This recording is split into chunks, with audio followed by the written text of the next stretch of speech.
आप सभी को नमस्कार। मीन राशि वालों के लिए आने वाला समय और आने वाला नया साल 2026 कैसा रहेगा, इस बारे में मैं आपको कुछ महत्वपूर्ण बातें बताऊंगा। तो आपसे अनुरोध है कि आप इन बातों को ध्यान से सुनें और कहीं डायरी में या जन्म कुंडली में लिख लीजिए।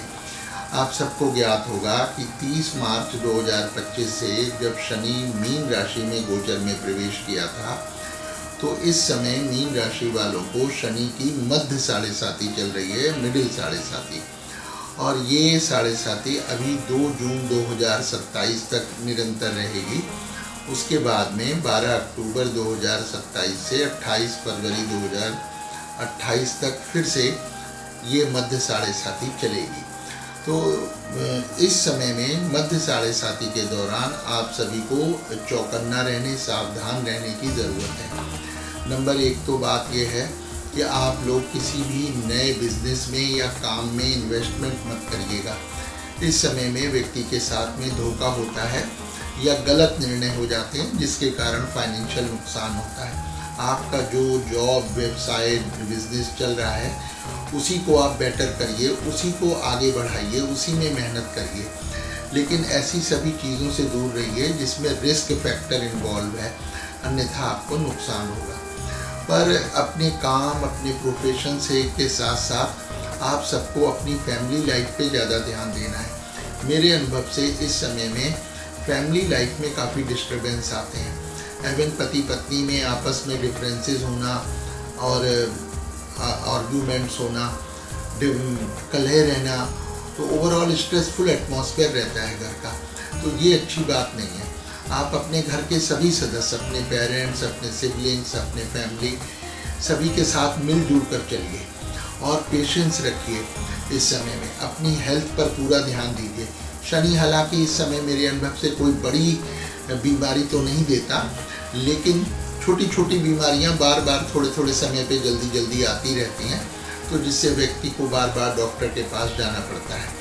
तो आपको पूरे विश्वास से उपाय भी करने चाहिए और अपने खुद का और अपने सारे फैमिली मेम्बर्स का, हेल्थ का आपको पूरा ध्यान रखना है।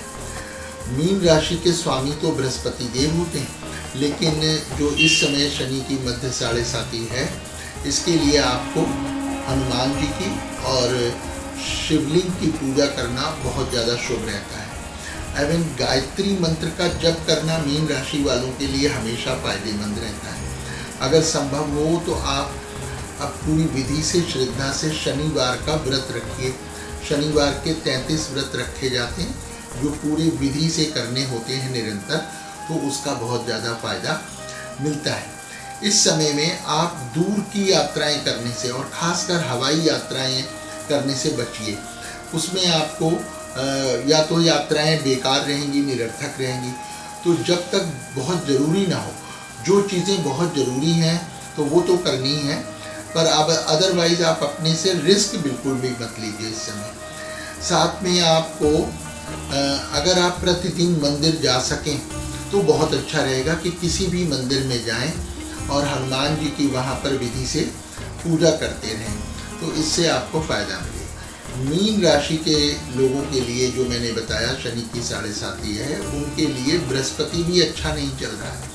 तो इस समय में उनके जो पार्टनर्स हैं या कलीग्स हैं या पड़ोसी रिश्तेदार जो हैं, इन लोगों के साथ में संबंध अच्छे नहीं रहते हैं, आपस में कड़वाहट आ जाती है। ऐसा नहीं है कि सब लोगों में आ जाएगी, मगर कुछ लोगों के साथ कड़वाहट आती है। तो आपको, यानी हम सभी को ज़रूरत है कि पेशेंस रखें, धैर्य रखें और अपनी टॉलरेंस को, सहन शक्ति को बढ़ाएं। तो हम लोग इस समय कोई भी चीज़ तुरंत ना रिएक्ट करें। कोई भी चीज़ जो हमें परेशान करने वाली है, वो चीज़ अगर आती है तो मन में धैर्य रख के पहले हमें ध्यान से सोचना है कि आगे क्या करना है। पर अक्सर हम लोग तुरंत रिएक्ट करते हैं किसी की बातों पर या किसी के व्यवहार पर, एकदम से एजिटेट हो जाते हैं, एक्साइट हो जाते हैं।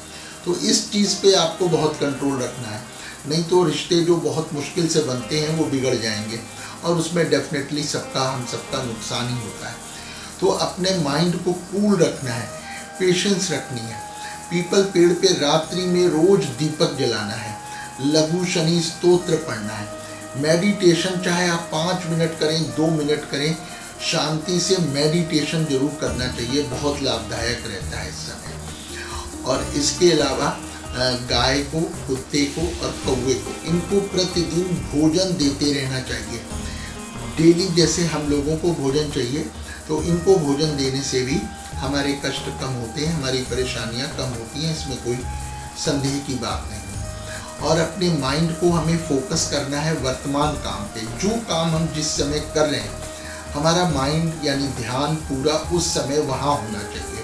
मन और ध्यान इधर उधर ना भटके, इसी से दुर्घटनाएं होती हैं। तो दुर्घटनाओं से बचने के लिए हम लोगों को पूजा उपाय तो करने ही हैं, पर साथ में बिल्कुल अलर्ट रहना है और जल्दबाजी नहीं करनी है किसी चीज़ में भी। सोच समझकर अपने well wishers, family members, elders जो आपके अपने लोग हैं, इनके साथ में राय मशवरा करके ही आपको कुछ बड़ा निर्णय लेना है। और कोई भी चीज़ आप गोपनीय मत रखिए, छुपा कर मत रखिए। अपनी प्रॉब्लम्स को, अपनी परिस्थितियों को या अपनी प्लानिंग को, जो भी आपके मन में है, वो अपने घर वालों के साथ में, अपने फ्रेंड्स के साथ में, अपने जो वेल विशर्स हैं, सीनियर्स हैं, उनके साथ में डिस्कस करिए और फिर एक कॉमन ओपिनियन बना के जिसमें सबकी राय हो, उसी काम में आप आगे बढ़िए तो सफलता रहेगी। अगर आप कोई काम छुप के या करेंगे तो निश्चित रूप से आपको लॉस होगा। बाकी मेरी शुभकामनाएं हैं आप सभी के साथ में। आप सब लोग पूरा ध्यान रखें। नमस्कार।